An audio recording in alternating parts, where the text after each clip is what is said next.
Hello good morning. നമ്മുടെ വേറൊരു വീഡിയോയിലേക്ക് സ്വാഗതം. ഇന്നത്തെ സ്പെഷ്യൽ ഇഡലി ആയിരുന്നു. ഇന്നലെ രാത്രിയെല്ലാം അരച്ച് സെറ്റാക്കി വെച്ചിട്ടുണ്ടായിരുന്നു.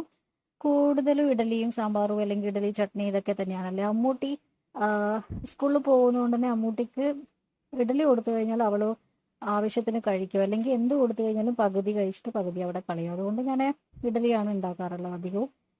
അങ്ങനെ ഇഡലിക്ക് ഇന്ന് സ്പെഷ്യൽ എന്ന് വെച്ചാൽ ഞാൻ തക്കാളി ചട്നി ഉണ്ടാക്കാൻ കരുതി. യൂട്യൂബിൽ കണ്ടിട്ടാണ് കേട്ടോ അങ്ങനെ ഉണ്ടാക്കാന്ന് കരുതിയത്. പിന്നെ ഇന്നലത്തെ സാമ്പാർ ഉണ്ടായിരുന്നു. അപ്പോൾ എനിക്ക് തക്കാളി ചട്നി എങ്ങനെ ഉണ്ടാക്കേണ്ടതെന്ന് അറിയില്ലായിരുന്നു. ഞാൻ യൂട്യൂബിൽ നോക്കിയിട്ടാണ് ഉണ്ടാക്കുന്നത്. അങ്ങനെ അതിന് വേണ്ടിയിട്ടെല്ലാം തക്കാളി, ഉള്ളി, വെളുത്തുള്ളി, ഉണക്കമുളകൊക്കെ സെറ്റാക്കിയിട്ടുണ്ട്, അരച്ചു. അതിന് ശേഷം അപ്പോഴത്തേക്ക് ഞാൻ ഇഡലി ഇവിടെ വേവാൻ വേണ്ടിയിട്ട് വെച്ചിട്ടുണ്ടായിരുന്നു. കടുക് പൊട്ടിച്ചു. എല്ലാം ഞാൻ യൂട്യൂബിൽ നോക്കിയിട്ട് തന്നെയാണ് ഉണ്ടാക്കുന്നത്. അപ്പോൾ എന്താവും എന്നൊന്നും അറിയില്ല. ടേസ്റ്റ് ഇഷ്ടാവോ ഒന്നും അറിയില്ല. അങ്ങനെ അതിൻ്റെ ലാസ്റ്റ് ഘട്ടത്തിലേക്ക് എത്തിയിട്ടുണ്ട്.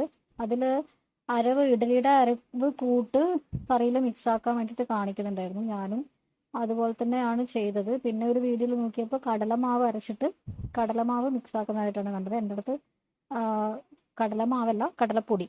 അപ്പോൾ എൻ്റെ അടുത്ത് അത് ഉണ്ടായിരുന്നില്ല. അങ്ങനെ ഞാൻ അതൊക്കെ ആക്കുമ്പോഴത്തേക്ക് എൻ്റെ ഇഡലി റെഡി ആയിട്ടുണ്ട്. നല്ല സോഫ്റ്റ് ഇഡലിയാണ് കേട്ടോ.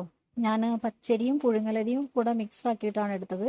സുമേഷേട്ട സമയമായതുകൊണ്ട് ഞങ്ങൾക്ക് തലേ ദിവസത്തെ ചോറ് എടുക്കാൻ പറ്റില്ലല്ലോ. അതുകൊണ്ട് ഇങ്ങനെയാണ് ഉണ്ടാക്കിയത്. എല്ലാവർക്കും ഇഷ്ടമായിരുന്നു കേട്ടോ. ചട്നി നല്ല ടേസ്റ്റ് ഉണ്ടായിരുന്നു. അപ്പോൾ നമ്മുടെ വീഡിയോ ഇത്രയേ ഉള്ളൂ. ടാറ്റ ബൈ.